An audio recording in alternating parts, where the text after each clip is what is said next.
أعوذ بالله من الشيطان الرجيم بسم الله الرحمن الرحيم الحمد لله رب العالمين والصلاة والسلام على سيد الأنبياء والمرسلين وعلى آله وصحبه أجمعين الحمد لله মহান রবের অশেষ শুকরিয়া আদায় করছি মাইক্রোসফট এক্সেলের আজকে আমরা কিছু বিষয় দেখব যেগুলা প্র্যাকটিক্যালি আমাদের খুব বেশি কাজে লাগে। তো লাস্ট ক্লাসে আমরা একটু ডিসকানেক্টেড হয়ে গেছিলাম। এখানের ওয়েজ শিটটা দেখা বাকি ছিল, তো ওয়েজ শিটটা আমরা একটু আজকে দেখে ফেলবো। এরপরে আজকের ক্লাসে যে টপিক আছে সেইগুলা নিয়ে আলোচনা শুরু করবো ইনশাল্লাহ। তো ওয়েজ শিটটা আমরা যদি একটু বুঝতে পারি এবং ওয়েজ শিটের মাধ্যমে আমরা ইফ স্টেটমেন্টের সম্পর্কে আরেকটু ক্লিয়ার ধারণা পাবো। তো ওয়েজ শিটের কনসেপ্টটা কি আমি যদি একটু সরাসরি লিখে ফেলি, এখানে ওয়েজ শিটে মানে ওই একটা কোম্পানির কে কত ঘন্টা কাজ করলো সেই অনুযায়ী তাকে মজুরি দেওয়া। ওয়েবশিটে আমরা এই বিষয়টাকে তুলে ধরি আর কি। তো ধরেন যে একটা গার্মেন্টসে এমপ্লয়ি আছে 500। তো ওয়ার্কিং আওয়ার রেগুলার প্রত্যেককে 8 ঘন্টা কাজ করতে হয়। যে 8 ঘন্টার হচ্ছে বেশি যদি কেউ কাজ করে তাহলে তো সে ওভার টাইম করলো। এই ওভার টাইমের জন্য তাকে আলাদা করে পেমেন্ট করা হয়। আর যারা 8 ঘন্টার কম কাজ করছে, সে যে কয় ঘন্টা কাজ করছে সেই কয় ঘন্টার পেমেন্ট পায়। ঠিক আছে, তবে ওভারটাইমের পেমেন্ট আবার একটু বেশি। কারণ যে রেগুলার ওয়ার্কিং আওয়ার যেটা আছে 8 ঘন্টা, এইটা যদি প্রতি ঘন্টা 100 টাকা হয়, ওভারটাইম হচ্ছে 150 টাকা। ঠিক আছে, তো এই হিসাবটা আমরা করতে চাই। আহ, মানে মনে হইতে পারে যে এটা তো যে কয় ঘন্টা কাজ করছে সেটারে 100 বা 150 দিয়ে গুণ দিয়ে দিলেই তো হয়। কিন্তু এইখানে তো ওভারটাইমের বিষয় আছে। ধরেন যে আমি 10 ঘন্টা কাজ করছি, তাহলে 8 ঘন্টা 800 টাকা, ঠিক আছে, কিন্তু পরের যে 2 ঘন্টা আছে ওভার টাইম, সেই 2 ঘন্টার টাকা তো আমার 100 টাকা দিলে হচ্ছে না, 150 টাকা করে দেওয়া লাগতেছে। তা আমরা এখানে ই করি, টেবিলটাকে একটু সাজাই ফেলি, তাহলে বিষয়গুলো বুঝতে আরো সহজ হবে। সিরিয়াল নেম, আমরা ডেজিগনেশন বা পোস্ট লিখলাম না, কাজ সহজ করার লক্ষ্যে। এখানে তার ওয়ার্কিং আওয়ার, ওভার টাইম, তারপর স্যালারি লিখলাম আমরা। এটা একটা ডেইলি শিট, এটা ওভারঅল মানে মান্থলি শিট না, প্রতিদিনের এন্ট্রিগুলা এখানে দেওয়া হবে। তো এখানে তারা ওয়ার্কিং আওয়ারটা এন্ট্রি দিবে, অটোমেটিক ওভারটাইম এবং স্যালারিটা যাতে বের হয় ওই দিনে তার ওয়েজ বা ভাতা কত আসে সেটা বের হবে। তো আমরা এইগুলাকে মার্চ করে ফেলি, মার্চ করে এখানে ওয়েজ শিট লিখে দিলাম। ঠিক আছে, তো এখানে সিরিয়ালে তো আমাদের খুব একটা জায়গা লাগবে না। নেম, এটাতে একটু বেশি জায়গা লাগতে পারে। এই সিরিয়াল তো আমরা সহজেই দিতে পারি, 1 2 লিখে আমরা ড্র্যাগ করে দেব। ওকে, নেম, এখানে আমরা কিছু নেম দিয়ে দিই, রুহুল, আমি, হাবিব।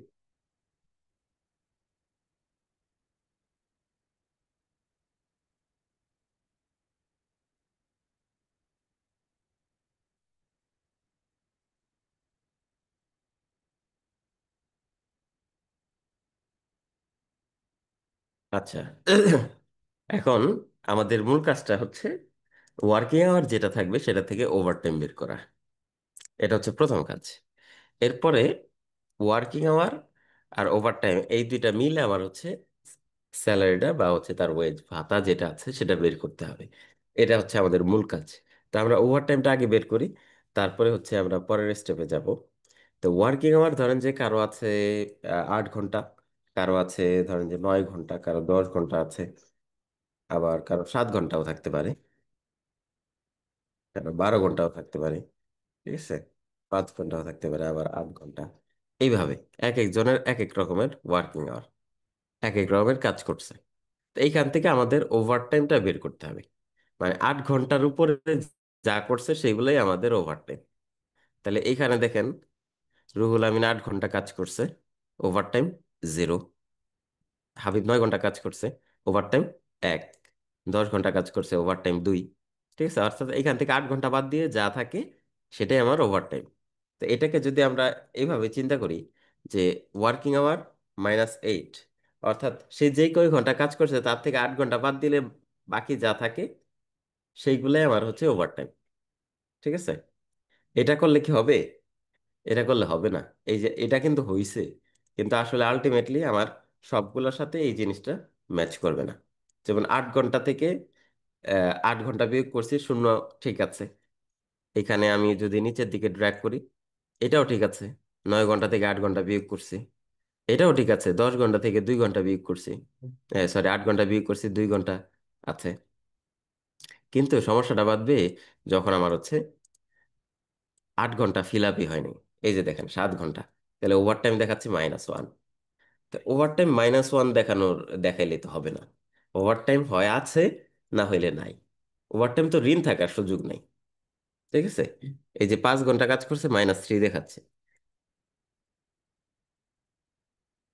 তো এই জিনিসটা আমাদেরকে মানে যদি মাইনাস হয়, মানে সেক্ষেত্রে যাতে 0 দেখায়। কারণ আমার হচ্ছে ওভার টাইম না থাকলে 0 দেখাবে, ওভার টাইম থাকলে যে কয় ঘন্টা আছে সেটা দেখাবে। ঠিক আছে, তো এইটা আমরা হচ্ছে সরাসরি এই যে যে বিয়োগটা করলাম, এই বিয়োগটা না করে আমরা একটু চেক দিব যে তার ওভারটাইম আদৌ আছে কিনা। থাকলে এই বিয়োগটা ঠিক আছে আমার, না থাকলে তো এই বিয়োগ করার কোনো মানে হয় না, সরাসরি 0 দেখাই দেব। ঠিক আছে, তাহলে আমার অবস্থাটা একটু খেয়াল করেন। প্রথমে আমি চেক দেব ওভারটাইম আছে কিনা, থাকলে এই বিয়োগটা করব, আর না থাকলে সরাসরি 0 দেখাই দেব। ইফ স্টেটমেন্টের সাথে মিলানো যাচ্ছে কিনা বিষয়টা, আমরা এটাই সরাসরি বিয়োগ না করে ইফ স্টেটমেন্টের মাধ্যমে করব। ইফ, প্রথমে চেক দিব তার ওভারটাইম আছে কিনা, is greater then 8। Overtime is greater দেন 8, তার ওভারটাইম, সরি, ওয়ার্কিং আওয়ার 8 ঘন্টার বেশি কিনা। যদি তার ওয়ার্কিং আওয়ার 8 ঘন্টার বেশি হয় তাহলে আমার এই বিয়োগটা ভ্যালিড, বিয়োগটা করে দিলাম। আর যদি 8 ঘন্টার বেশি না হয় তাহলে আমি 0 দিয়ে দিলাম। দেখেন এইটুকু বোঝা যায় কিনা। আমরা ইফ স্টেটমেন্ট নিয়ে কিন্তু আগেই আপনাদেরকে শেখানো হয়েছিল, সেই জিনিসটা একটু খেয়াল করেন যে এটার সাথে মিলে কিনা। এবার আমরা এন্টার প্রেস করি, দেখেন রেজাল্ট কিন্তু এইগুলোর জন্য ঠিকই আছে, কিন্তু আমাদের যেগুলা হচ্ছে ওই যে মাইনাস ছিল সেগুলা 0 হয়ে গেছে। দেখেন 7 যেটা ছিল সেটা 0 হয়ে গেছে। ঠিক আছে, এই জিনিসটা বুঝতে পারেন নাই এমন কে কে আছেন, একটু হ্যান্ড রেজ করেন তো, বা একটু ইয়ে লেখেন চ্যাট বক্সে যে এটা বুঝতে পারছেন অথবা বুঝেন নাই। জিনিসটা তো সিম্পল, তাই না? বললে ভালো হয়। আর আর কেউ বুঝতে পারেন না এমন আছেন?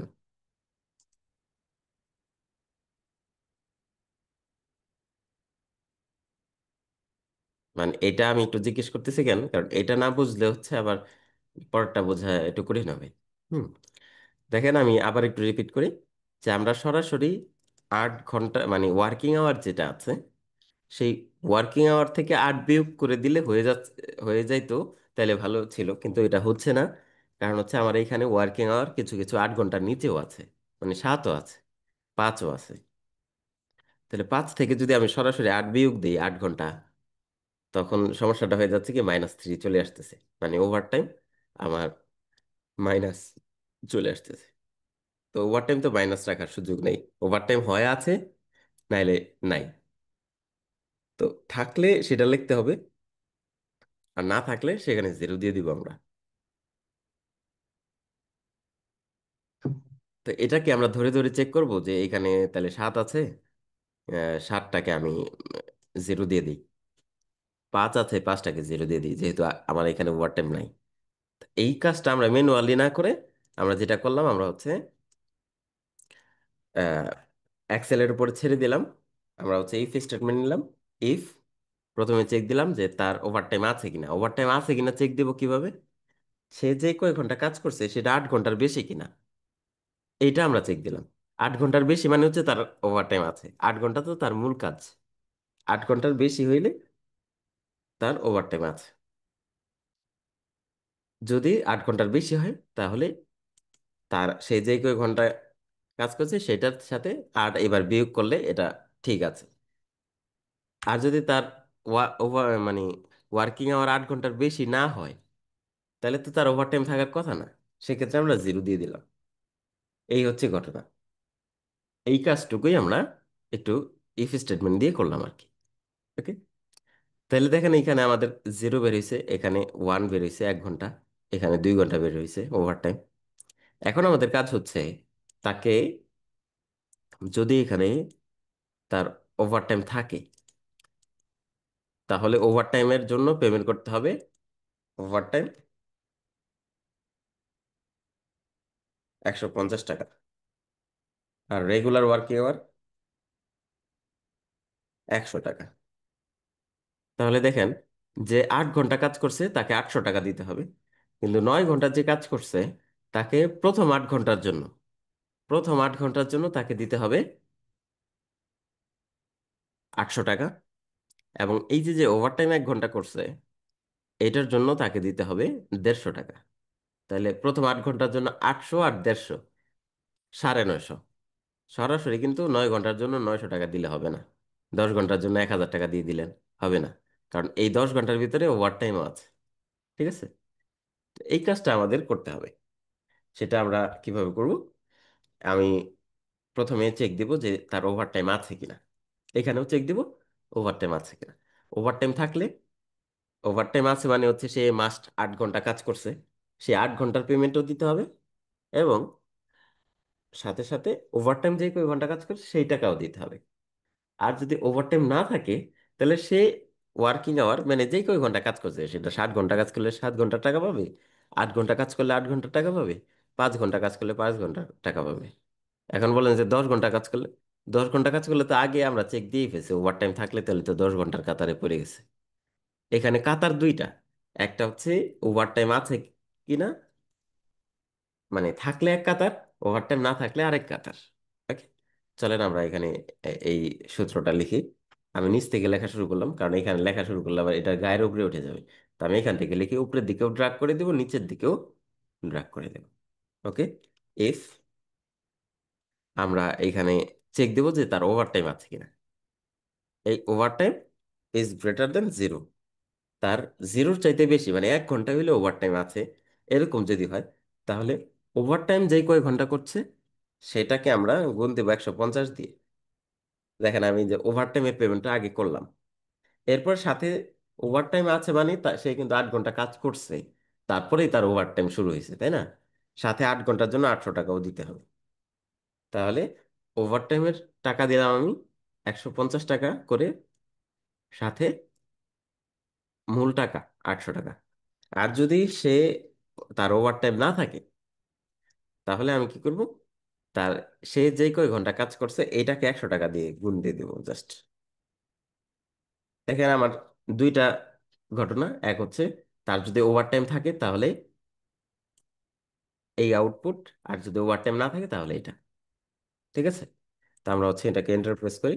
এই যে 7 ঘন্টায় 700 টাকা, আমরা নিচের দিকে ড্রাগ করি, পাশাপাশি উপরের দিকেও ড্রাগ করে দিই।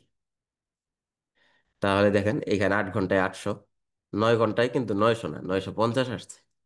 10 ঘন্টায় 1100 আসছে। প্রথম 8 ঘন্টায় 800, পরের 2 ঘন্টায় 300, 1100 টাকা। ঠিক আছে। এখানেও এই যে 12 ঘন্টায় 1400 আসছে। প্রথম 8 ঘন্টায় 800, পরের 4 ঘন্টায় 600 টাকা। 800 আর 600, 1400 টাকা। ঠিক আছে। তো এটা হচ্ছে মূলত ওয়েজ শিটের কনসেপ্ট। আহ ওয়েজ শিটে এইখানে আরো অ্যাক্টিভিটিজ আছে, বা বর্তমানে তো আরো বেশ কিছু জিনিস চিন্তা করা হয়। ওভারটাইম গুলা কিছু কিছু পয়েন্টে আলাদা এন্ট্রি করা হয়। আমরা মূলত এটার মাধ্যমে ইফ স্টেটমেন্টের একটা কেস শিখলাম, যে এই কেসে আমরা ইফ স্টেটমেন্ট ব্যবহার করতে পারি। ঠিক আছে, তাহলে আমরা ওভারটাইমটা বের করলাম এবং তার যে ওয়েজটা আছে সেটাও বের করে ফেললাম ইফ স্টেটমেন্টের মাধ্যমে। তো আপনারা বাসায় বসে এই ভিডিওগুলো তো দেওয়া হয়, আবার রিপিট কয়েকবার দেখেন, দেখে প্র্যাকটিস করে ফেলেন। অনেকে হ্যাঁ, ইফ যে স্টেটমেন্ট ইকুয়ালটা দিলেন ওই ইকুয়ালটা আমি খুঁজে পাচ্ছি না আপনার কিবোর্ডে। কি খুঁজে পাচ্ছেন না? ইকুয়াল দিলেন না, ইকুয়াল আপনার কিবোর্ডে ইকুয়াল নাই? কোথায় যে আছে এটাই তো খুঁজে পাচ্ছি না। আচ্ছা, ক্লাস শেষে আপনার ইকুয়াল সাইন খুঁজে দেবেন ইনশাল্লাহ। ওকে, আপনি কারেক্টেড থাকেন, আমরা দেখে দেব। আচ্ছা, তাহলে এটা ছিল আমাদের ওয়েবশিট। আমরা আজকের ক্লাসের কয়েকটা টপিক আছে সেটাতে আমরা একটু চলে যাই। এই যে আপনাদের হোমওয়ার্ক কিন্তু ওয়েবশিট নিয়েই ছিল, তো ওয়েবশিটে কিভাবে কাজ করতে হবে সেগুলো তো আমি দেখাই দিলাম।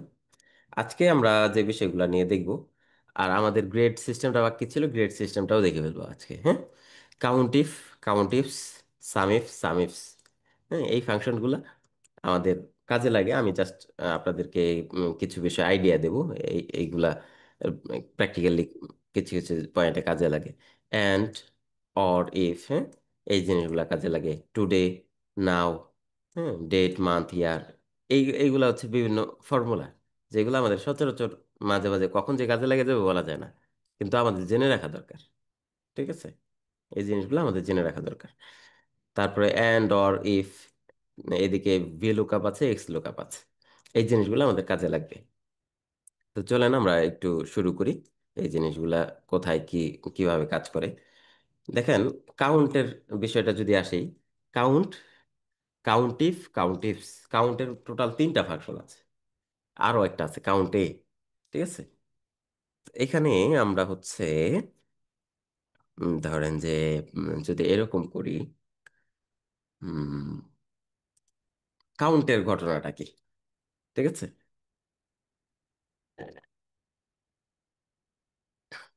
আমি এখানে দিলাম হচ্ছে বাংলা, বা আমি আমি কিছু এখানে অত ইয়াতে না গেলাম।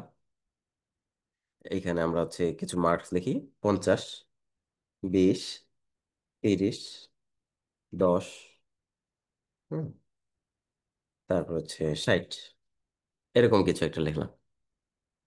তা এইখানে যে কয়টা জিনিস আছে, আমার কাউন্ট কি করে, একটু কাউন্টটা আগে বুঝতে হবে। তাহলে কাউন্টের টোটাল ফাংশনালিটিস আপনি বুঝবেন। দেখেন, কাউন্ট নিয়ে ফাংশন আছে কয়টা? কাউন্ট, কাউন্টে,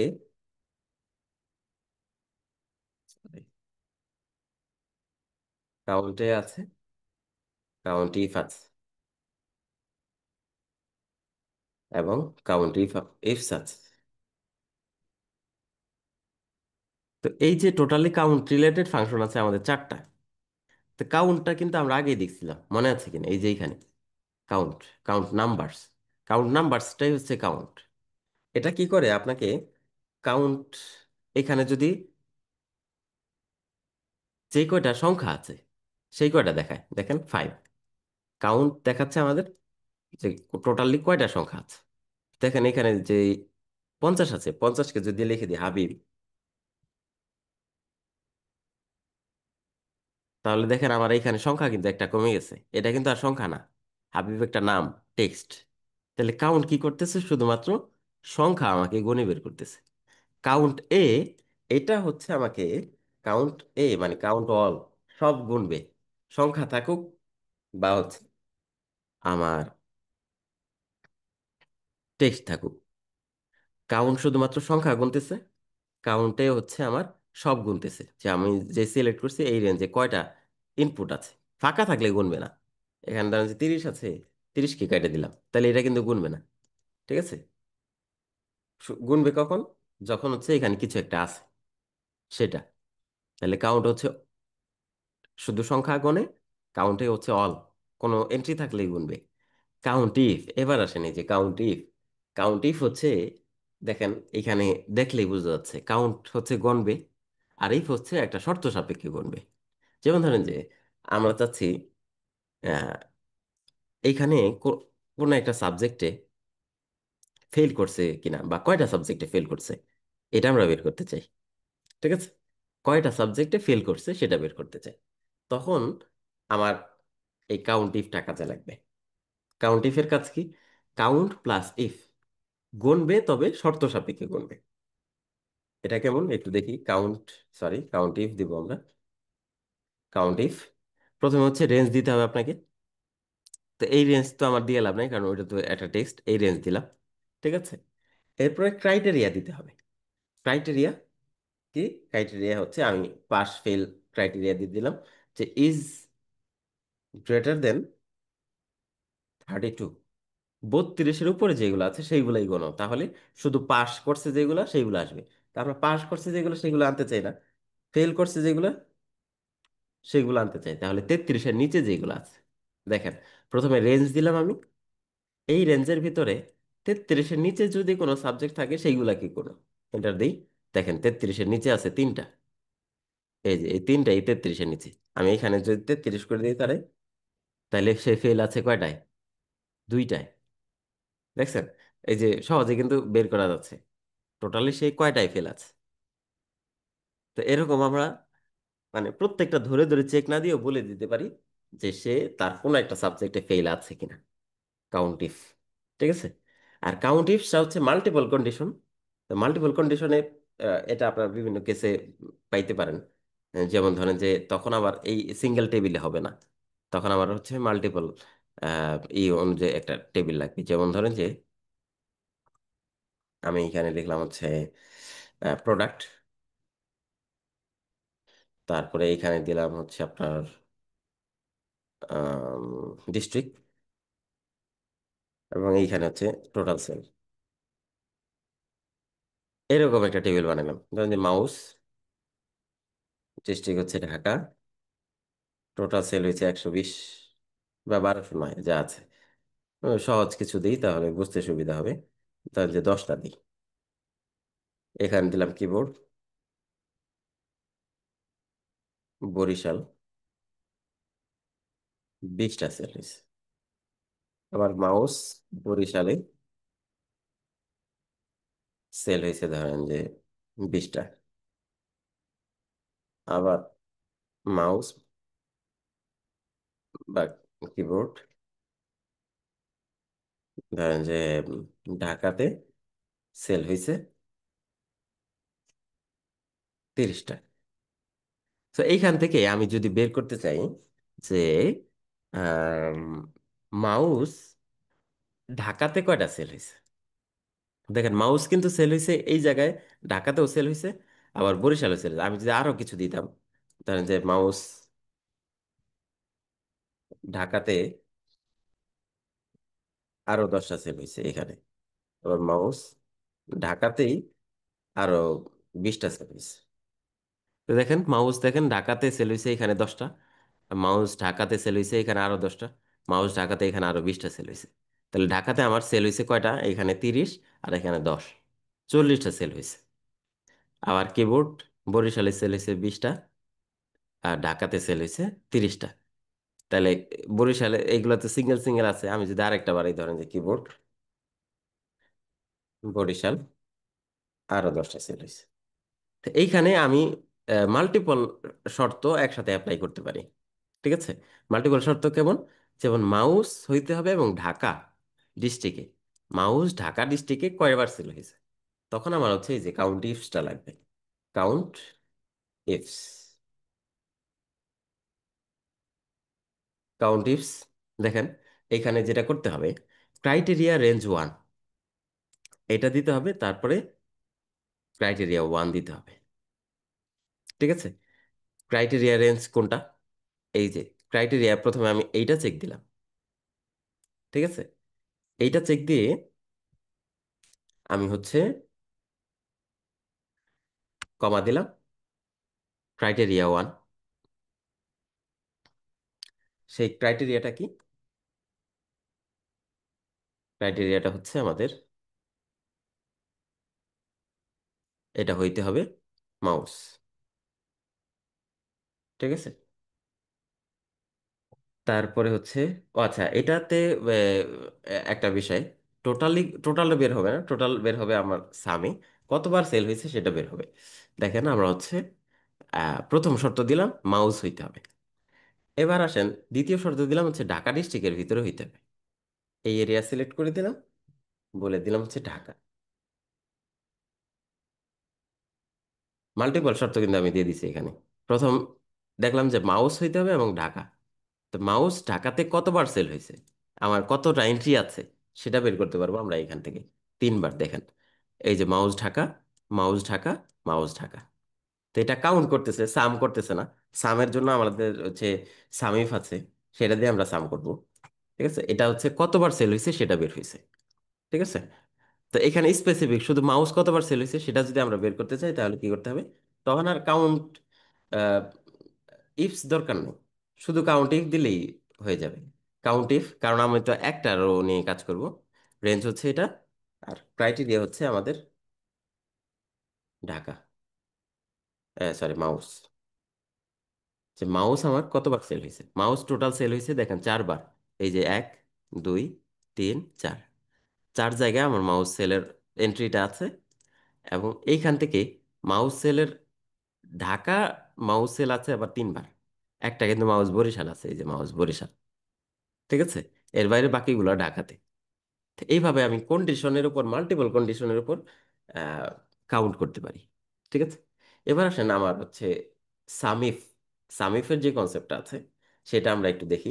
এই যে একটু আগে আমরা যেই চিন্তাটা করলাম যে মাউস ঢাকাতে তো 3বার সেল হয়েছে, টোটাল কতগুলা সেল হয়েছে সেটা যদি বের করতে চাই, ঠিক আছে, তখন আমরা সামিফস ইউজ করতে পারবো। দেখেন সামেরও টোটালি আমাদের 3টা ফাংশন আছে। এক হচ্ছে সাম, সাম অলরেডি আমরা শিখে আসছি, সামিফ। আর একটা হচ্ছে সামিফস। তো সাম তো আমরা অলরেডি শিখছি, এই যে এখান থেকে অটো সাম, মনে আছে কিনা। আর সামিফটা হচ্ছে আমাদের আহ, যদি স্পেসিফিক একটা একটা শর্তের উপর হয় সেগুলো আমরা সামিফ দিয়ে করতে পারি। আর সামিফস হচ্ছে মাল্টিপল শর্ত, যেমন এই যে একটু আগে যেটা বললাম, যে মাউসও হইতে হবে ঢাকাও হইতে হবে। তাহলে সে এখান থেকে আমাকে যোগগুলা করে দিবে, তখন আমার হচ্ছে সামিফস টাকাতে লাগবে। তো সামিফ আমি হচ্ছে সিঙ্গেল শর্ত, যেমন ধরেন যে আমি এখান থেকে ঢাকা এটাকেও ধরতে পারি, অথবা হচ্ছে ধরেন 50-এর উপরে যেগুলো আছে সেইগুলাকে আমি যোগ করে দেখতে চাই, এরকমও করা যায়। তো আমরা হচ্ছে সামিফটা আগে একটু দেখি। সামিফ প্রথমে হচ্ছে রেঞ্জ দিতে হবে আমাকে, কোন এরিয়াতে যোগ হবে সেই রেঞ্জটা দিলাম আমি। ঠিক আছে, তারপরে আমার হচ্ছে ক্রাইটেরিয়া দিতে হবে, এই যে এইখান থেকে। ঠিক আছে,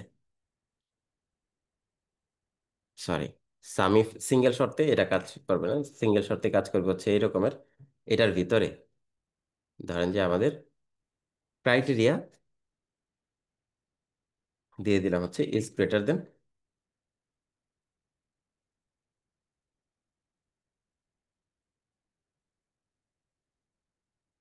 10। 10-এর উপর যেগুলো আছে সেগুলো আমাকে যোগ করে দেখাবে। ওকে, তাহলে দেখেন 90 আছে টোটাল। 10-এর উপরে, তো 10-এর উপরে তো বেশিরভাগই আছে, আমরা হচ্ছে 10-এর উপরে না, আমরা হচ্ছে 20-এর উপরে যেগুলো আছে সেগুলোকে দেখি। তাহলে টোটাল 30, এই যে একটাই 30 আছে শুধুমাত্র। ঠিক আছে, তো সামিফটা আমাদের এখানে এই কেসটা খুবই রিলেভেন্ট।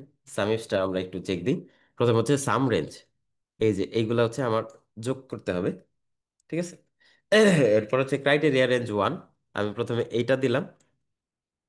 এবং আমার হচ্ছে এখানে যেটা দিতে হবে সেটা হচ্ছে মাউস, ক্রাইটেরিয়া হচ্ছে মাউস। এটা গেল আমার প্রথম শর্ত। দ্বিতীয় শর্ত হচ্ছে আমার ঢাকা হইতে হবে, এই রেঞ্জ দিয়ে দিলাম। এবং দ্বিতীয় শর্ত দিয়ে দিলাম হচ্ছে তার ঢাকা। তাহলে দেখেন আমাদের কি আসে, এন্টার প্রেস করে টোটালে 40 আসছে। তাহলে আমাদের মাউস ঢাকা এখানে আছে 10, মাউস ঢাকা এখানে আছে 10, 20। তো এই মাউস ঢাকা এখানে আছে আরো 20, টোটালে 40। ঠিক আছে, ধরেন যে আমি এটাকে চেঞ্জ করে 10টাকে 50 করে দিই, বা উম, এখান থেকে হ্যাঁ 50 করে দিলাম। তাহলে দেখেন এখানে কিন্তু 80 হয়ে গেছে। ঠিক আছে, তাহলে এখানে 50, এখানে 30, এই টোটাল 80 হয়ে গেছে। তা আমি হচ্ছে বিভিন্ন শর্ত সাপেক্ষে এই যোগগুলা করতেছি, মানে সরাসরি যোগ করি নাই, স্পেসিফিক একটা শর্ত সাপেক্ষে আমি হচ্ছে যোগটা করলাম। তো তো এখন হচ্ছে এইটা আপনাদের মনে হইতে পারে যে একটু কমপ্লেক্স লাগতেছে কিনা।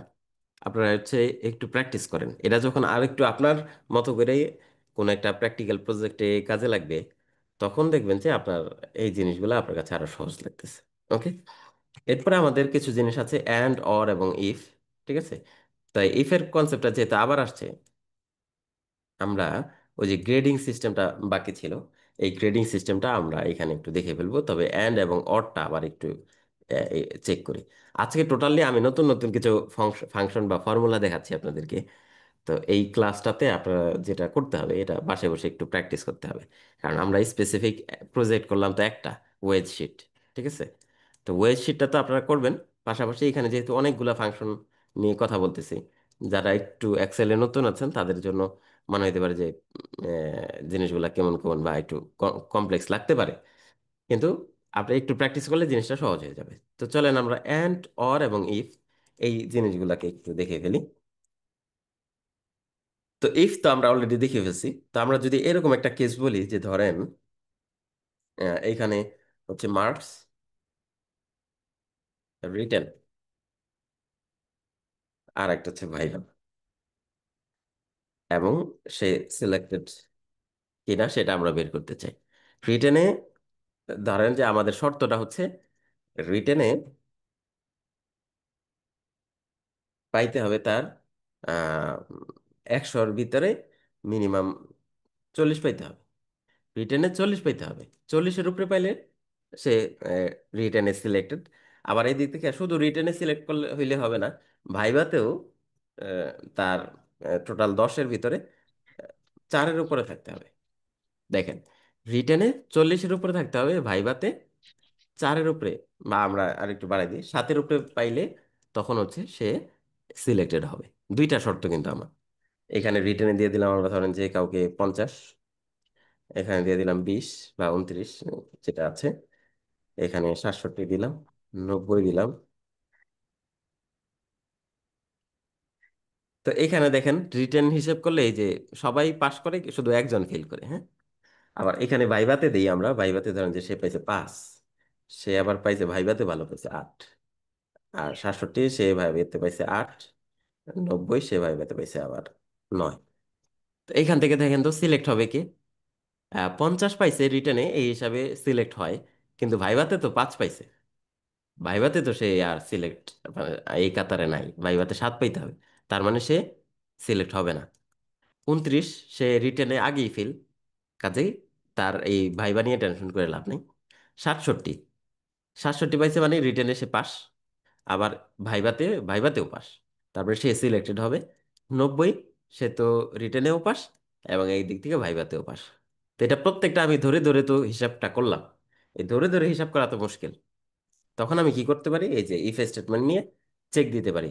তো এখানে আগে তো কন্ডিশন ছিল একটা, যে ধরেন যে তার মার্কসটা 33-এর বেশি আছে কিনা এরকম চেক করতাম আমরা ইফ দিয়ে।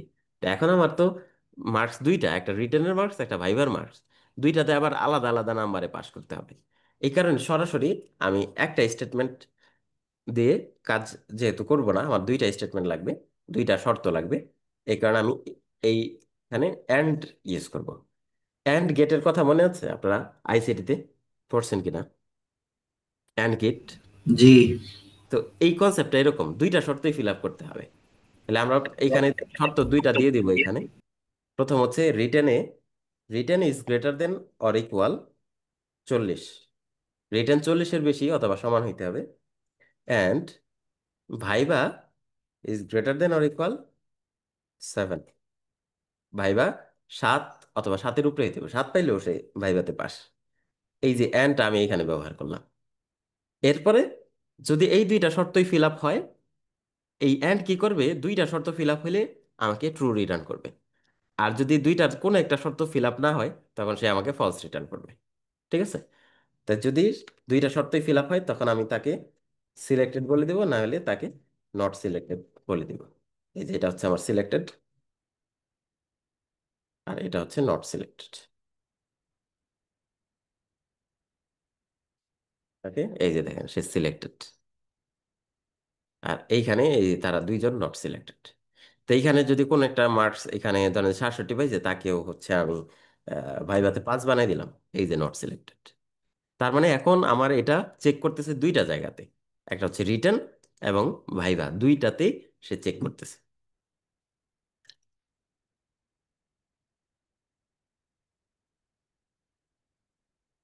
আচ্ছা, তো এটা গেল অ্যান্ড। অ্যান্ড এর কনসেপ্ট হচ্ছে দুইটাই শর্ত, দুইটা বা তিনটা চারটা পাঁচটা যাই হোক, সব শর্ত ফিল আপ করলে সে আপনাকে ট্রু রিটার্ন করবে, মানে আপনি পাস বা আপনি সিলেক্টেড বা যাই দেন, সমস্যা নেই। এটার অপোজিট যদি আমরা একটু চিন্তা করি, আমরা এখানে একটা ইনসার্ট করি, সেটা হচ্ছে অর দিয়ে যদি এটা ট্রাই করি। অর দিয়ে যদি ট্রাই করি, মানে এখানে যেই কোনো একটা পাস করলে তাকে আমি পাস দিয়ে দিব, ভাইভাতে পাস করুক বা রিটেনে পাস করুক, যে কোনো একটা। আমরা এতক্ষণ কি করলাম, যে দুইটাতেই তাকে পাস করতে হবে। এখানে যদি আমরা চিন্তা করি যে যে কোনো একটাতে পাস করলে হবে, তখন ঘটনা সেম, এখানে যা করছি সেম ঘটনাই আমরা ঘটাবো, শুধুমাত্র এন্ডের জায়গায় অর দিয়ে দিব, এইটুকুই করবো আমরা। এখানেও আমি ধরেন যে এটাকে পেস্ট করলাম, কিন্তু আমরা এই যে এন্ড যেটা দিছিলাম, এই এন্ডের জায়গায় হচ্ছে অর দিয়ে দিলাম, পার্থক্য এইটুকুই। দেখেন সে সিলেক্টেড, ওকে ফাইন। এদিকে টান দিয়ে আমরা, দেখেন সব সিলেক্টেড এবার, কারণ হয় ভাইভাতে নাহলে রিটেনে, কোনো একটা দেশে সিলেক্ট আছেই। যেমন এখানে দেখেন রিটেনে সে পাস, এই কারণে সিলেক্ট হয়ে গেছে। এখানে রিটেনে ফেল, কিন্তু ভাইভাতে তো পাস, সিলেক্টেড হয়ে গেছে।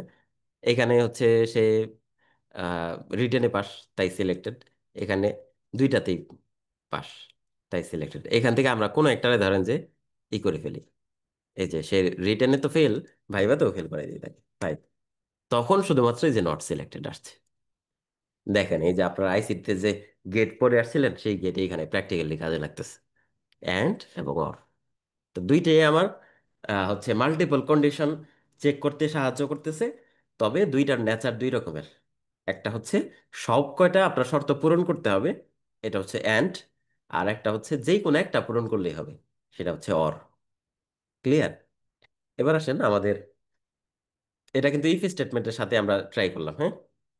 ইফ স্টেটমেন্টের ভিতরে অর দিয়ে বা অ্যান্ড দিয়ে ট্রাই করলাম। এরপরে আমাদের যেটা আছে, এই সংক্ষেপে একটু এগুলো দেখে ফেলি। টুডে, নাও, ডেট, মান্থ, ইয়ার, এই ফাংশনগুলো আমাদের ডেট ক্যালকুলেশনের ক্ষেত্রে এগুলো কাজে লাগে।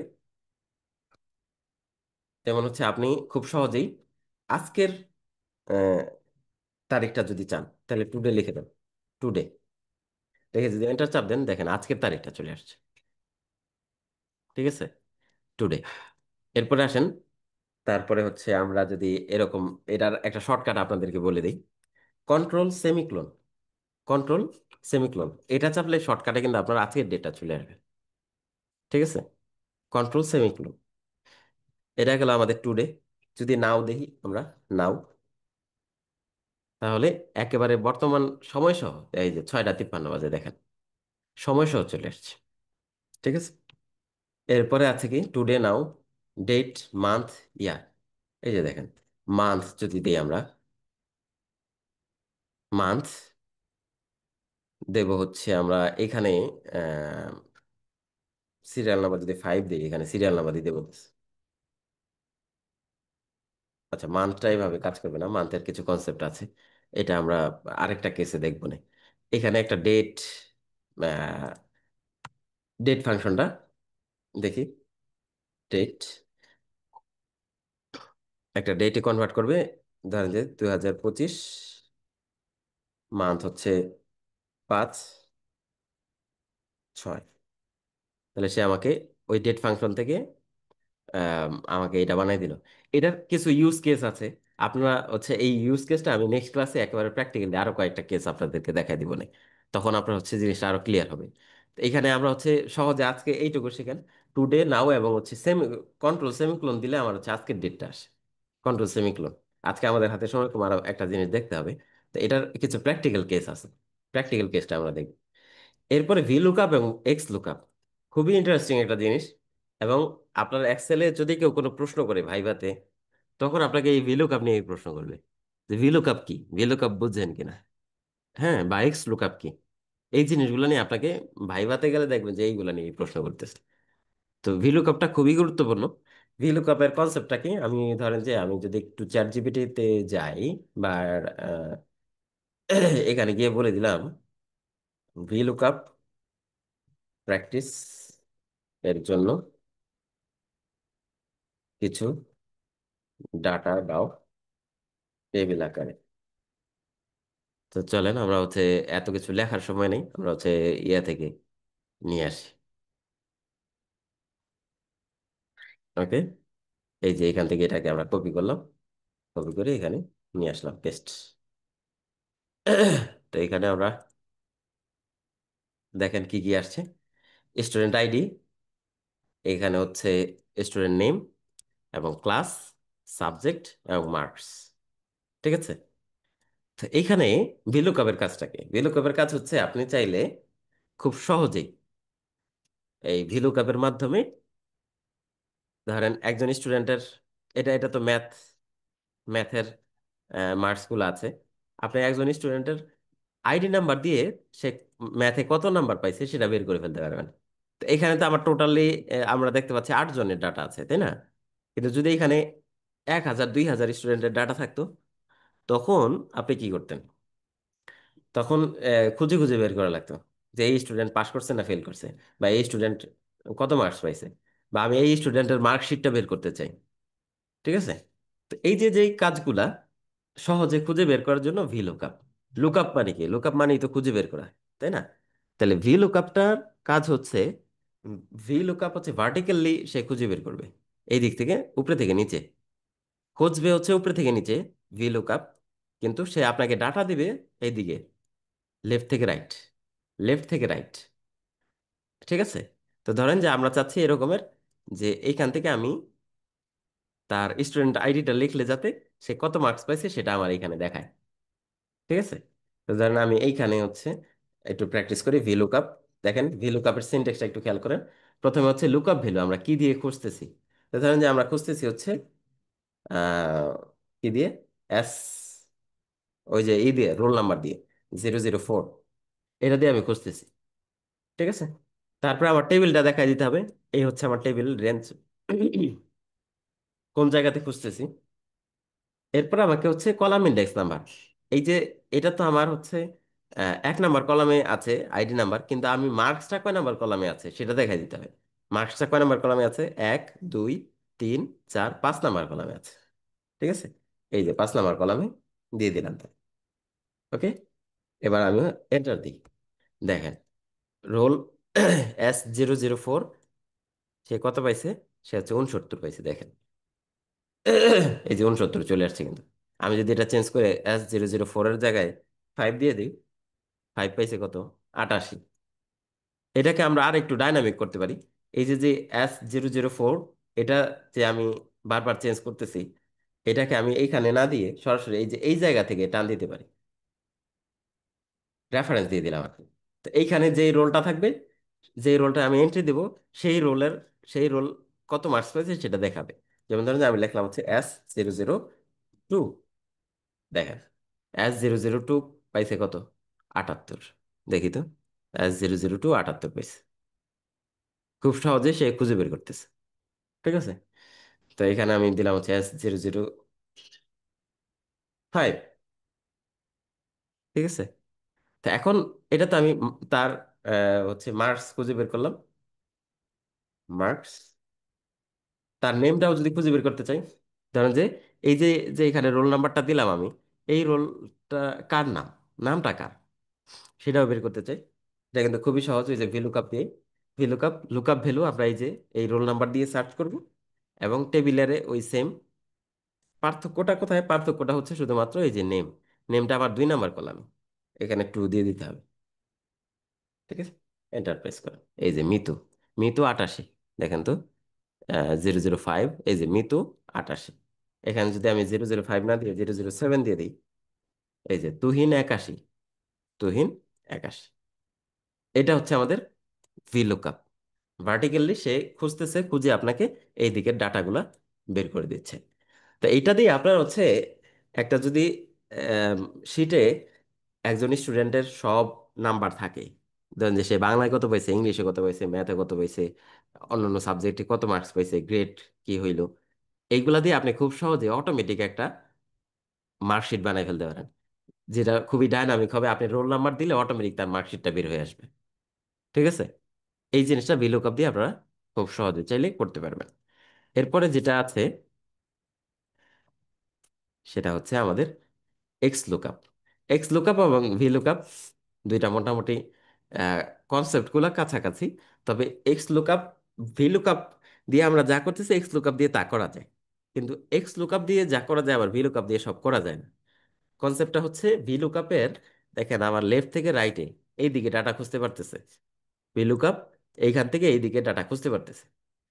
কিন্তু ভি লুকআপের এই ক্ষমতা নাই যে ধরেন যে এই উল্টা দিকে ডাটা খুঁজবে, যে অনিক, অনিক নামটা যদি আপনি দেন, সে আপনাকে স্টুডেন্ট আইডিটা দিতে পারবে না উল্টা দিকে, মানে এই দিকে ডান থেকে বামে ডাটা দিতে পারবে না। শুধুমাত্র সে বাম থেকে ডানে এই দিকেই ডাটা দিতে পারবে ভিলুকআপ। তো এক্স লুকআপ এই দিক থেকে আবার খুবই চমৎকার কাজ করে। আপনি উ- যে কোনো দিক থেকে ডাটা খুঁজতে পারবেন, এই দিক থেকে এই দিকেও ডাটা খুঁজতে পারবেন, আবার এই দিক থেকে এই দিকেও ডাটা খুঁজতে পারবেন, দুই দিকেই ডাটা খুঁজতে পারবেন। যেমন ধরেন যে আমরা এই কেসে যদি এরকম দেই যে আহ, মিতু যে নামটা আছে, মিতু নাম যদি আমি এন্ট্রি দিই এখানে নেম, এখানে আমি নাম এন্ট্রি দিব, তার অটোমেটিক যাতে রোল নাম্বারটা চলে আসে। ঠিক আছে, তো এটা আমরা এক্স লুকআপ দিয়ে করতে পারি। ধরেন যে আমি এখানে নাম দিয়ে দিলাম হচ্ছে মিতু, ঠিক আছে, তার রোল নাম্বারটা আমি বের করতে চাই, তো এক্স লুকআপ দিয়ে আমরা ট্রাই করব। এক্স লুকআপ, লুকআপ ভ্যালু হচ্ছে আমি এই যে মিতু, মিতু দিয়ে সার্চ করব আমি লুকআপ অ্যারে, এই মিতুটা কোন কলামে আছে সেই অ্যারেটা আমি দিয়ে দিলাম। রিটার্ন অ্যারে আমার হচ্ছে রিটার্ন চাই আমি হচ্ছে কি দিয়ে, আইডি দিয়ে, স্টুডেন্ট আইডিটা। ঠিক আছে, এরপরে দেখেন এখানে আরো বেশ কিছু জিনিস আছে যেগুলো অপশনাল, আমরা চাইলে দিতেও পারি, না চাইলে নাও দিতে পারি। ঠিক আছে, আমি ব্র্যাকেটটা ক্লোজ করে দিলাম। এই যে দেখেন মিতু S005, মিতু S005, এখানে যদি আমি লেখা দিই হচ্ছে জিহান বা হচ্ছে অনিক, অনিক হচ্ছে S001। তো এই যে ডায়নামিক্যালি আপনাকে ডাটা খুঁজে দিচ্ছে, ভি লুকআপ এবং এক্স লুকআপ দুইটা মূল কনসেপ্ট সেম, দুইটাই আপনাকে ডাটা খুঁজে দিবে। তবে এক্স লুকআপ খুবই পাওয়ারফুল, আপনি যে কোনো দিক থেকে ডাটা চাইলে খুঁজে নিতে পারেন। তবে ভি লুকআপ দিয়ে, যেমন এক্স লুকআপে আরো কিছু জিনিস আছে, ধরেন যে এখানে আমার এই অনেক লেখাটা নাই, তখন কি আসছে দেখেন এন এ আসছে। ঠিক আছে, এখানে যদি আমি এটাকে ডিলিট করি তাহলে এখানে এন এ চলে আসছে, তার মানে আমি তো এখানে কিছুই দিই নাই, তখন এন এ আসছে। এক্স লুকআপের সুবিধা হচ্ছে আপনি যদি এটা খুঁজে না পায় তখন সেটাও লিখে দিতে পারেন, নট ফাউন্ড। ঠিক আছে, এই যে নট ফাউন্ড। কিন্তু ভিলুকআপে কিন্তু এই লেখার অপশন নাই। ভিলুকআপ যদি এটা করতে চান তখন কি করতে হবে, এটাকে আবার একটা ইফ এররের ভিতরে ঢুকাতে হবে। ইফ এরর এটা দিলাম, তারপরে হচ্ছে এখানে ব্লাঙ্ক রেখে আমি দিয়ে দিলাম। দেখেন এটাকে ঠেকাইতে হবে ইফ এরর দিয়ে। কিন্তু ভিলুকআপ, এক্স লুকআপে আমার হচ্ছে বাই ডিফল্ট এটা যদি না পায় তখন কি হবে, সেটা সেই অপশনটাও দেওয়ার সুযোগ আছে। তো আমরা আবার একটু দিয়ে দিই এখানে সারা, আবার এখানে দিয়ে দিলাম হচ্ছে S007, এই যে তুহিন 81। তো এই হচ্ছে আমাদের VLOOKUP এবং এক্স লুকআপ এর কনসেপ্টটা। তো আজকেও তো সময় চলে গেল, আমরা গ্রেডটা দেখব, তবে হচ্ছে আমাদের অনেকের তাড়া থাকতে পারে। যাদের তাড়া আছে তারা হচ্ছে অ্যাটেন্ডেন্সের এটা দিলে আপনারা অ্যাটেন্ডেন্স দিয়ে চলে যেতে পারবেন। আহ, তবে আমরা আরেকটু দেখব, যাদের একটু তাড়া কম আছে ক্লাসটা রেকর্ডেড থাকবে, পরে চাইলে আপনারা দেখে নিতে পারেন। একটা জিনিস আমরা বেশ কয়েকদিন ট্রাই করতেছি কিন্তু হচ্ছে না, ওই যে গ্রেডটা বের করা, যে সে এখানে পাইছে 85 বা 78 বা 72, এটাতে তার কোন গ্রেড হয়। ঠিক আছে, তো এটা আমরা আজকে একটু বের করা শিখে যাব, খুব সহজে বের করা শিখে যাব। হ্যাঁ, তো এর জন্য আমরা হচ্ছে এই জিনিসগুলো একটু ডিলিট করে বা এটাকে একটু কপি করে ফেলি, মুভ ওর কপি। আমরা হচ্ছে শিট নাম্বার 4 যেটা আছে সেটাকে একটা কপি করি। ঠিক আছে, তো আমরা এই কপিতে এইগুলা সব ডিলিট করে দিলাম। তো আমরা এই যে এখানে যেহেতু ডাটা আছে আমার মার্কস, এই মার্কসকে আমি হচ্ছে গ্রেডে কনভার্ট করব, যে 85 পাইছে এটার কোন গ্রেড হয়। ঠিক আছে, তো এটার সহজ সরল সিস্টেম দেখাবো নাকি ইফ স্টেটমেন্ট দিয়ে দেখাবো, কোনটা দেখলে আপনাদের সুবিধা বলেন তো?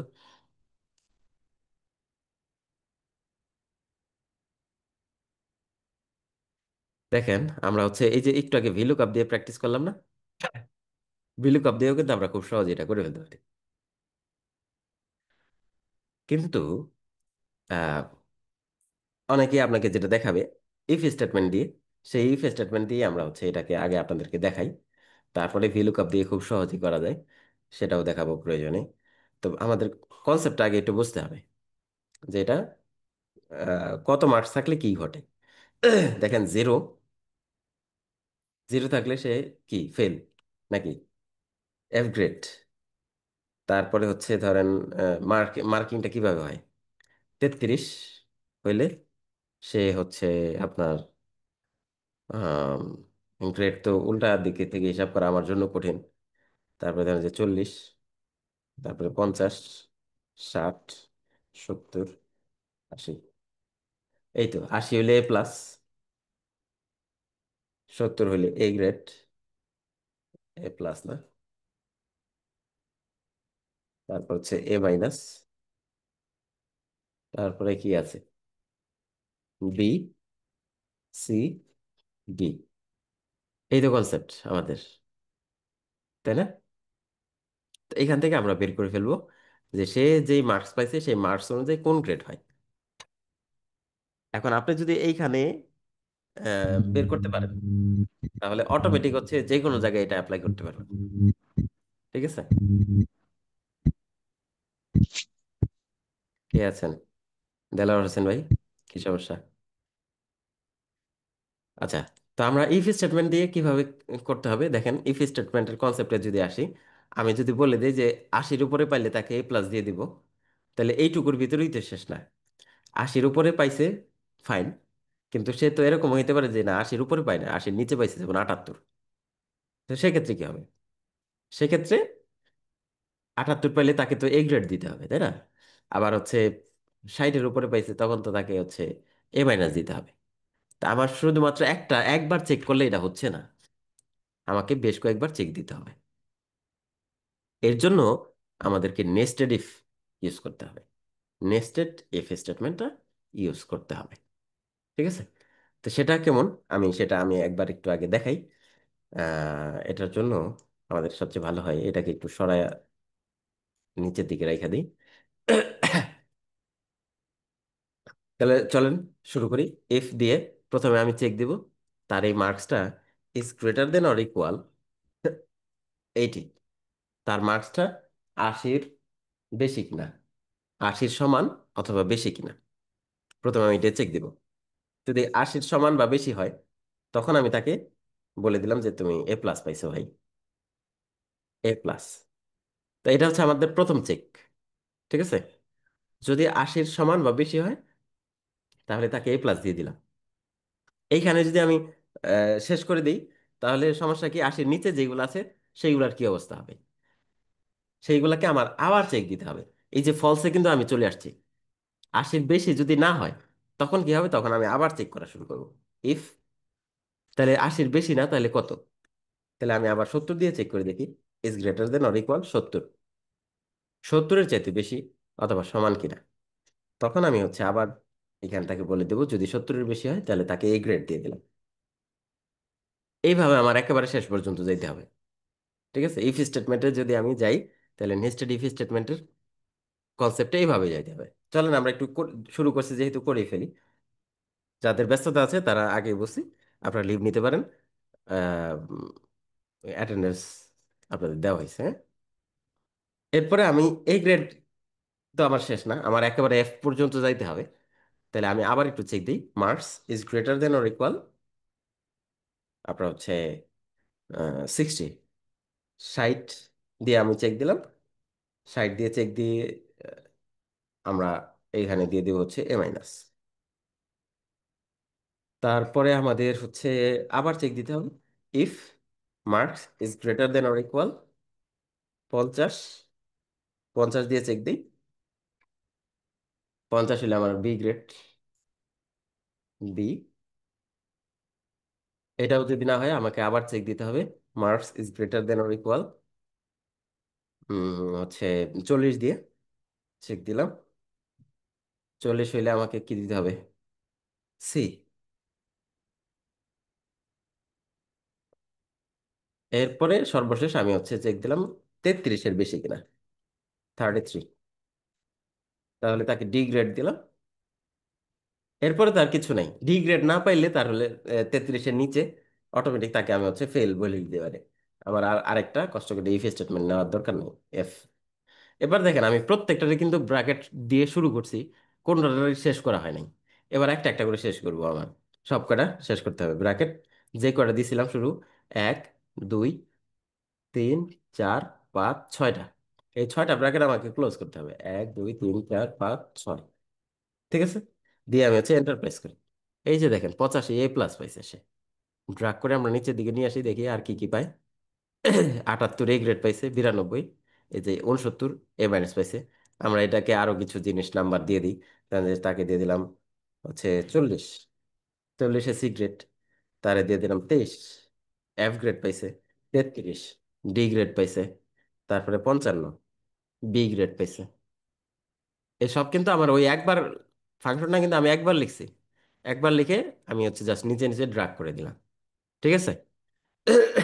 এইভাবে আপনারা হচ্ছে ইফ স্টেটমেন্ট দিয়ে এই কাজটা করতে পারেন। এটা আপনারা ট্রাই করেন বাসায় বসে। এরপরে যদি আপনাদের ইফ স্টেটমেন্টে মনে হয় যে এত বড় লজিক ফাংশন লিখবো না, তখন আপনারা হচ্ছে VLOOKUP দিয়ে এটা ট্রাই করতে পারেন। এভাবে VLOOKUP, লুকআপ ভ্যালু, আমরা এই যে 85 এটা দিয়ে সার্চ করলাম। ওকে। এরপরে টেবিল অ্যারে, এই হচ্ছে আমার টেবিল অ্যারে। ঠিক আছে। তারপরে হচ্ছে আমার কলাম ইন্ডেক্স। কলাম ইন্ডেক্স হচ্ছে আমার এই যে 2 নম্বর কলামে আমি সার্চ করব। 2 নম্বর কলামে সার্চ করব। তবে এইখানে যেটা করতে হবে, এখানে অ্যাপ্রক্সিমেট ম্যাচ দিতে হবে, কারণ এখানে আহ, সবাই যে 0 পাবে বা 33 পাবে বা 40 পাবে বিষয়টা এরকম না। ট্রু দিয়ে দিলাম আমরা, ব্র্যাকেটটা ক্লোজ করি। এখানে দেখেন A+ চলে আসছে। তো এখানে আমার একটা কাজ করতে হবে, আমি যদি ড্র্যাগ করতে চাই, তাহলে এই যে যে টেবিল রেঞ্জটা দিছি, এই টেবিল রেঞ্জটাকে আমি লক করে দিতে হবে F4 দিয়ে। লক করে দিলাম, এন্টার। এবার আমি ড্র্যাগ করি, দেখি কি আসে। দেখেন এই যে ইফ স্টেটমেন্ট দিয়ে আমি যা করছিলাম, সেম এটা দিয়ে কিন্তু তাই আসছে। তবে পার্থক্য কি, আমি এখানে কিন্তু কাজটা সহজে করে ফেললাম। এই যে দেখেন VLOOKUP, অল্প একটু ছোট্ট একটু ফর্মুলা দিয়ে কাজটা করে ফেললাম। এটাকে আগে শর্ত হচ্ছে আপনাকে এই স্ট্রাকচারে আগে কোথাও একটা সাজায় রাখতে হবে, এবং উম, মানে 0 থেকে শুরু করতে হবে, মানে অ্যাসেন্ডিং অর্ডারে ছোট থেকে বড়। আমরা ইফ স্টেটমেন্টে কিন্তু বড় থেকে ছোটতে গেছিলাম, কিন্তু এখানে মাস্ট আপনাকে ছোট থেকে বড়তে সাজাইতে হবে, যেহেতু আমরা অ্যাপ্রক্সিমেট ম্যাচ দিয়ে করলাম। এটা নিয়ে আমরা বিস্তারিত একদিন প্রয়োজনে আলাপ করবো না, এগুলো একটু ডিটেলস বা ডিপ গভীর বিষয়। যারা ভিলুকাপেই নতুন, তাদের জন্য এটা একটু মানে কঠিন মনে হতে পারে। তারপর আমি জিনিসটা দেখায় রাখলাম, আপনারা চাইলে এক্সপ্লোর করতে পারেন, একটু ঘাটাঘাটি করতে পারেন। আরও কিছু জিনিস আছে, শুধুমাত্র ভিলুকাপ না, আপনি ইফস একটা ফাংশন আছে, ইফস দিয়ে আপনি ট্রাই করতে পারেন। তারপরে হচ্ছে আপনার সুইচ আছে, সুইচ দিয়ে আপনি ট্রাই করতে পারেন। হুম। আম, তারপরে আরও কিছু জিনিস আছে যেগুলো দিয়ে আপনি ম্যাচ, ইন্ডেক্স ম্যাচ, এই এইগুলা দিয়ে আপনি এই গ্রেডটা বের করতে পারেন। তবে সবচাইতে সহজ হচ্ছে যদি আপনি ভিলুকাপ দিয়ে বের করেন। দেখেন একেবারে ছোট্ট একটা ফর্মুলা দিয়ে আমার কিন্তু কাজ হয়ে গেছে। ঠিক আছে। তা আমরা আজকের ক্লাসে এখানে শেষ করতে চাই। আপনাদের হোমওয়ার্কটা যদি একটু দেখি, যে বাসার বাড়িতে কি কাজ ছিল, এখানে একটা স্যালারি শিট করতে বলছে। যেখানে name, basic salary, house rent, medical allowance, provident fund, এই অনেক কিছু জিনিস আছে। যেখানে আপনি দেখেন নাম, বেসিক, হাউস রেন্ট। হাউস রেন্টটা হবে আমাদের বেসিক যেই স্যালারি আছে, সেই বেসিকের ধরেন যে 50%। কারো বেসিক স্যালারি যদি 50,000 হয়, তার বাসা ভাড়া বাবদ তাকে আরো 25,000 টাকা দেওয়া হবে। হ্যাঁ। হাউস রেন্টটা 50% বের করবেন। মেডিকেল অ্যালাউন্স তাকে আরো 10% দিবেন। প্রভিডেন্ট ফান্ড 5% দিবেন বেসিকের। অ্যাডভান্স যে যত টাকা নিছে, টোটালি আপনি এবার যোগ বিয়োগ করে বের করবেন। বেসিকের সাথে হাউস রেন্ট যোগ করবেন, মেডিকেল অ্যালাউন্স, এই তিনটা জিনিস যোগ করবেন। প্রভিডেন্ট ফান্ড এবং অ্যাডভান্স এগুলো কিন্তু বিয়োগ হবে। এইগুলা করে আপনি টোটালটা বের করবেন। এই হচ্ছে স্যালারি শিট। এইখানে যা যা বিষয়ে বলার মানে কথা, সবগুলা জিনিসই আপনাদের ক্লাসে দেখানো হয়েছে। আপনি জাস্ট হচ্ছে একটু সাহস করে করে ফেললেই হবে। ঠিক আছে, করেন। তারপরে যদি না পারেন তাহলে আমি নেক্সট ক্লাসে দেখাই দেবো ইনশাল্লাহ। তো আজকের ক্লাস আমরা এখানে শেষ করতে চাই। আপনাদের যদি কারো কোনো প্রশ্ন থাকে তাহলে হ্যান্ড রেজ করেন।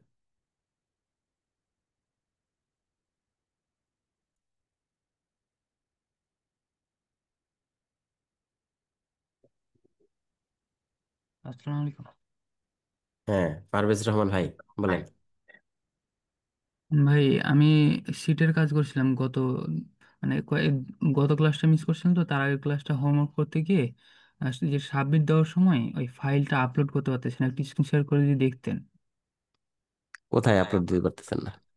মানে আমি ওটা ডাউনলোড করছি, পিসিতে আছে, কিন্তু ওটা যখন ফাইলটা আপলোড করতে যাচ্ছি টেলিগ্রামে, তখন ওটা আপলোড নিচ্ছে না।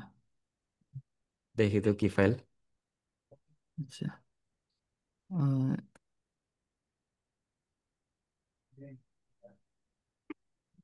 ভাই, দেখা যাচ্ছে কি স্ক্রিনটা?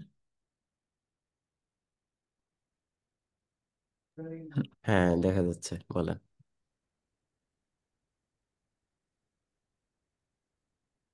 আহ,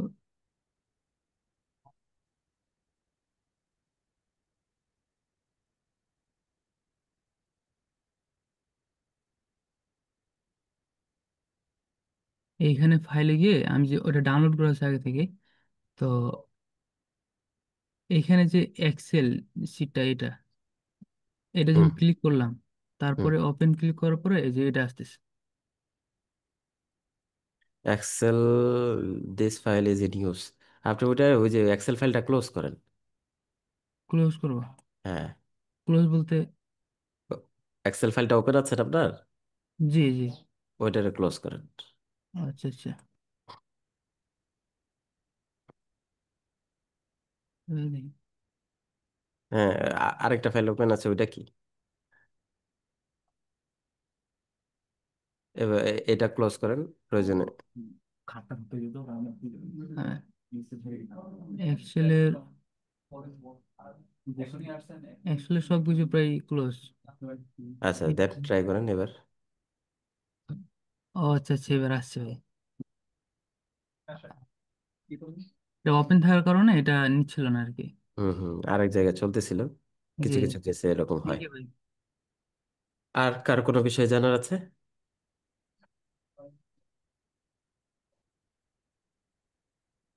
ঠিক আছে, সবাইকে অসংখ্য ধন্যবাদ, আপনারা কষ্ট করে আছেন। আমরা আজকের ক্লাস এখানে শেষ করছি। আসসালামু আলাইকুম।